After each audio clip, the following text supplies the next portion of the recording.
All right, kids, who was George Washington Carver. Part 1. Forgot my glasses. Mrs. Bainham looked out at her garden, but she did not like what she saw. Mrs. Bainham lived in the biggest house in Diamond Grove, Missouri in the mid-1870s. Inside the house, everything was in order, pretty paintings and nice furniture. But outside in the garden, her roses were not blooming. Why not, she wondered. Her friend Susan Carver's roses were blooming. Her roses were big and beautiful, and bright red. Mrs. Carver lived on a nearby farm. Mrs. Bainham went over and asked what her secret was to growing such perfect flowers. "It's our George," Mrs. Carver said. "He's the one who knows about roses." George was the 10-year-old boy who lived with Mrs. Carver. She was his foster mother. Mrs. Carver had been taking care of George since he was a baby, and George had been taking care of Mrs. Carver's plants and flowers.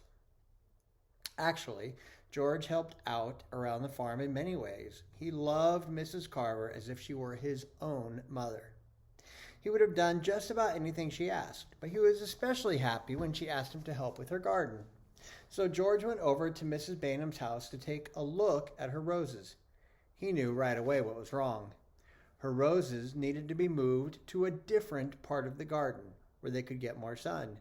He moved the plants, and soon they were in full bloom. Word spread quickly, and young George started helping many of Mrs. Carver's friends with their plants and flowers.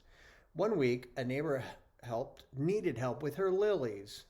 Another week, a friend asked for help with her begonias. George always seemed to know how to fix whatever problem there was. Soon he became known as the plant doctor. George never lost that helpful spirit, nor his love for plants, and the best way to grow them. He was George Washington Carver. And he used his passion for nature to become one of the most famous and helpful scientists in the world. Chapter 1, Orphaned. George Washington Carver was born into slavery in Diamond Grove, Missouri, near the end of the American Civil War, which was fought from 1861 to 1865. George was black. His owners, Moses and Susan Carver, were white. Moses and Susan were German immigrants. They didn't like slavery, but they had a 240-acre farm that needed much work, and Missouri had entered the Union in 1820 as a slave state. In 1855, the Carvers purchased a 13-year-old slave named Mary. They treated Mary well and were happy for her when she gave birth to a son named Jim in 1859. Several years later, George was born. No one knows exactly when George was born because most records among slave owners were kept poorly. Most likely, George was born in 1864. His father, Giles, was a slave who was owned by a neighbor of the Carvers. He was killed in a farming accident not long after George's birth. No one knows exactly how many brothers or sisters George had. George lived with Mary and Jim in a small cabin on the Carver farm. The cabin was the original house on the farm. Moses and Susan had since built a larger house, and they lived in that one. One night when George was still an infant, he was asleep in the cabin. Suddenly, there was the sound of men on horseback. Moses knew what that meant. Twice before, his farm had been attacked by raiders called bushwhackers who were fighting on the Confederate southern side in the Civil War. Missouri's role in the Civil War was complicated. Even though Missouri was a slave state, many of the people who lived there were against slavery. So, some men of the Union, the northern side, fought for Missouri to remain as one of the United States and to free the slaves. But some of Missouri's men fought to create a separate nation that would keep slavery legal. They were on the Confederate side. Moses was caught in the middle. He had slaves, but since he also wanted slavery to be illegal, he upset people on both sides. The bushwhackers wanted to take the slaves and sell them in the nearby states such as Arkansas. Moses raced to the cabin and called out for Mary. Moses grabbed Jim, and Mary grabbed George. Moses and Jim escaped, but it was too late for Mary and George. The men grabbed her and her baby, and they galloped away into the night. The next day, Moses hurried to Neosho, Missouri, which was about 8 miles away. There was a man in Neosho who was a scout for the Union side. The man might know where to look for Mary and George. Several days later, the scout came back. He was clutching George, who was very sick with whooping cough, but alive. There was no sign of Mary. The raiders had abandoned George. Mary was never heard from again. Jim and George were left without a father or a mother, but Moses and Susan were determined to give the boys a family. The Carvers moved Jim and George into the main house and treated them as if they were their own children. Even though the 13th Amendment freed all slaves in 1865, the boys stayed with the Carvers, whom they called Uncle Moses and Aunt Susan. George was known simply as Carver's George. Chapter 2. Every day, George explored the fields and flowers and animals on the Carver farm. It was a big farm, about the size of 180 football fields. Moses and Susan grew corn, wheat, and potatoes. They raised cows, pigs, and horses. There was always plenty of work to do on the farm. Jim and George were expected to help the other farmhands as much as they could. Jim was big and did some of the chores that took strength, such as plowing the fields. But George never seemed to be fully healthy after he recovered from whooping cough as a baby. He was often sick. My body was very feeble, and it was a constant warfare between life and death to see who would gain the mastery, he once wrote.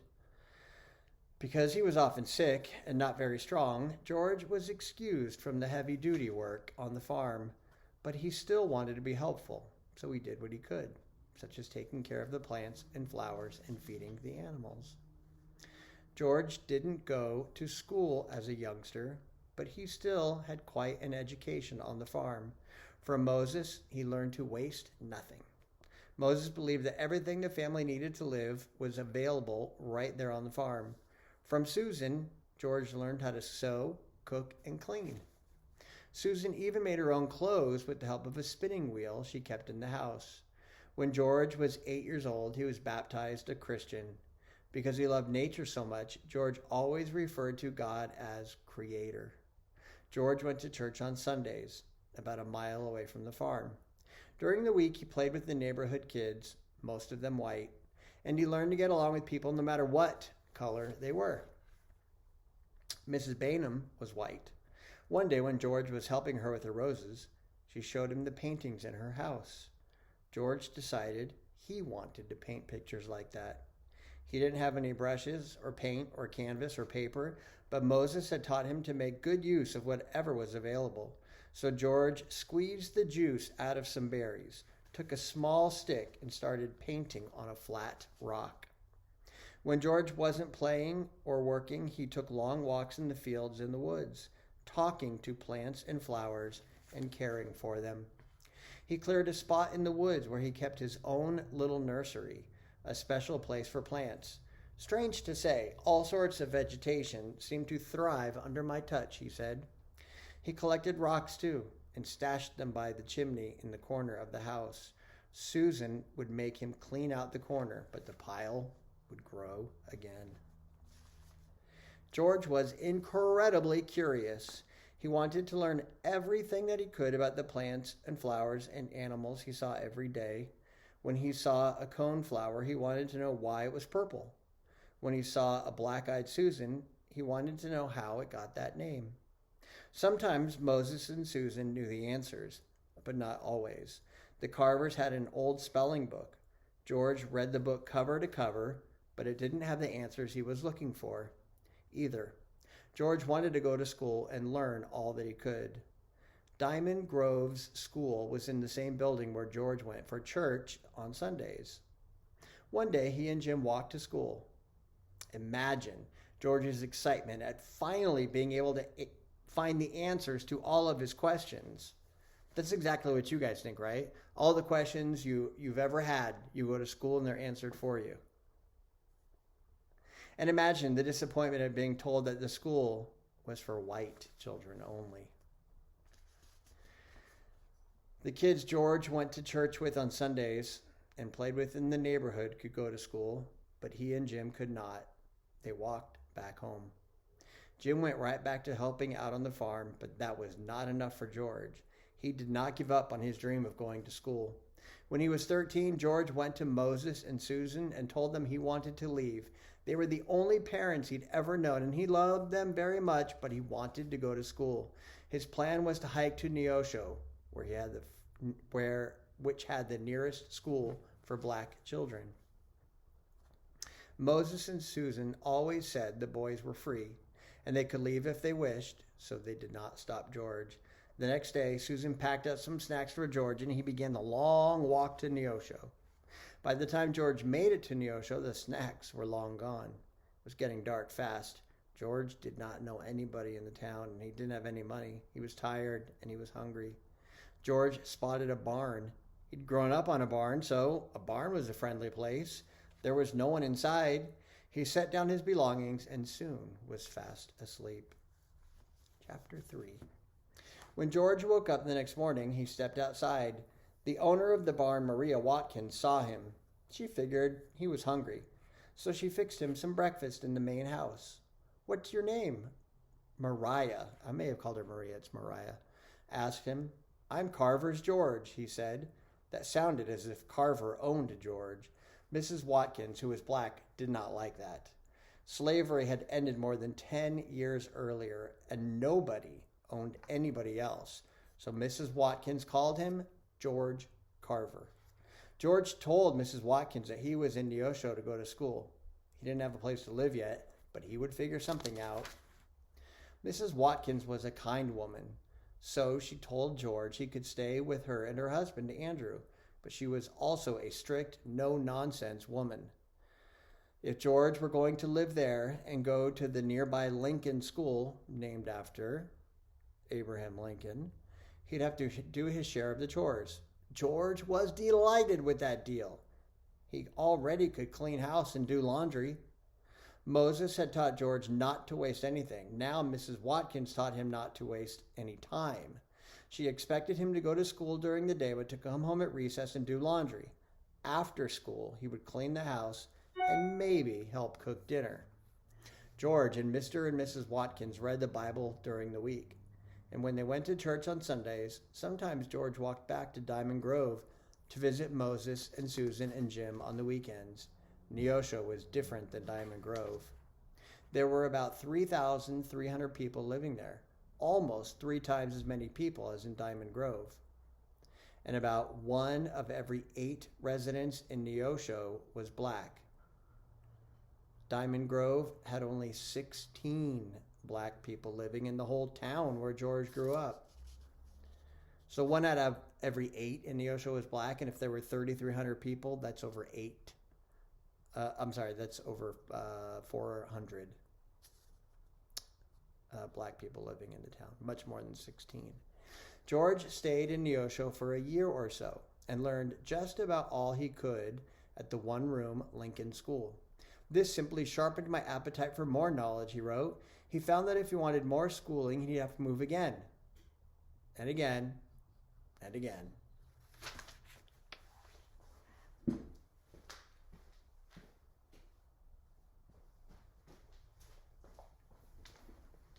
Much better. At the time, many former slaves were moving from the South into Kansas and other northern states for a better life. In 1878, George hitched a ride with one such family on the way to Fort Scott, Kansas. George rode in the back of a wagon for a part of the 80-mile trip and walked the rest of the way. In 1879, he moved to Olathe, Kansas. In 1880, he moved to Minneapolis, Kansas, and then to Paola, Kansas. At each stop, George's agreeable personality and willingness to work hard made it easy for him to find a family to take him in. In Fort Scott, he moved in with Felix and Maddie Payne and their family. Felix was a blacksmith. In Olaf, George moved in with Cece and Lucy Seymour. George helped Mrs. Seymour with her laundry business. In time, he moved with their family to Minneapolis. In Paola, he moved in with Willis and Delilah Moore. These were all black families who lived in mostly white towns. In this period, sunshine and shadow were profusely intermingled, George wrote. In other words, there were both good times and bad times. The good times included finding schools in every town he lived. He never wanted to stop learning. One classmate remembered that George, who had grown to be 6 feet tall and thin, would rather collect plants and leaves at recess than play games. George found comfort, though, in friends who cared about him. He moved back in with the Seymour family in Minneapolis. This is where George took his middle name. When he began getting mail intended for a different George Carver in town, he added the initial W to his name so the postman would tell the two men apart. A friend asked if the W stood for Washington. George thought, that sounds good, so he became known as George Washington Carver. George opened a laundry business, washing and drying clothes for other people in Minneapolis, and bought a small plot of land. Then he sold the land for a profit and moved to the larger town of Kansas City. He entered a school to learn shorthand and typewriting. He thought he might want to work for a telegraph office, but he decided business school was not enough. George wanted to go to college, so he began writing to colleges he might attend. In 1884, an envelope addressed to George Washington Carver arrived from Highland College in Highland, Kansas. George ripped open the envelope. The school had accepted George as a student. He was going to college. George was thrilled. He packed his bags, said goodbye to his friends, and took the train to Highland, about 75 miles away. But when he arrived on campus, school administrators told him he could not attend after all. He was black, and the school didn't accept non-whites. Highland did not know George was black when he applied by mail. George was crushed. He was 20 years old, and he had no idea what to do next. He stayed in Highland for about a year, cleaning and doing laundry for the Beeler family there. When the Beeler son moved to Ness County, Kansas in the mid-1880s to become a homesteader, George went with him. In Ness County, George worked for another settler named George Steely, then claimed his own homestead. Frontier life was difficult. In western Kansas, George built a small house made of sod. Sod is made of pads of grass. Its roots the roots are clinging to. The house was 14 feet on each side. He kept it neat, clean, and decorated with flowers and objects of interest. According to one neighbor, George planted vegetables and raised hens. Summers were hot, winters were cold, and water was sometimes hard to find. Communities of homesteaders were often close-knit groups, regardless of color. George was one of the few black people in the area who was well-liked. He painted and sketched, played his accordion, and was helpful to his neighbors. George planted trees and collected hundreds of plants. He watched carefully to see which plants grew best under what conditions. Before his 5 years were up, George bought the homestead with the help of a bank loan. But he couldn't make a living as a farmer. The soil was poor, and Kansas suffered a terrible drought. So in 1888, George moved to Iowa. Eventually, he turned over his homestead to the bank. In Iowa, George lived in Winterset, a mostly white town where he found a job as a cook in a hotel. In church one Sunday, a woman in the choir named Helen Milholland noticed George. She enjoyed his high-pitched singing voice. The next day, she sent her husband, Dr. John Milholland, to talk to George at the hotel and to invite him to their home. George made weekly visits to the Milholland home and attended church with them. They became great friends. The Milhollands soon discovered George's interest in art, and they encouraged him to go to college and to study it. And there we're about halfway done with the book, so I will Dot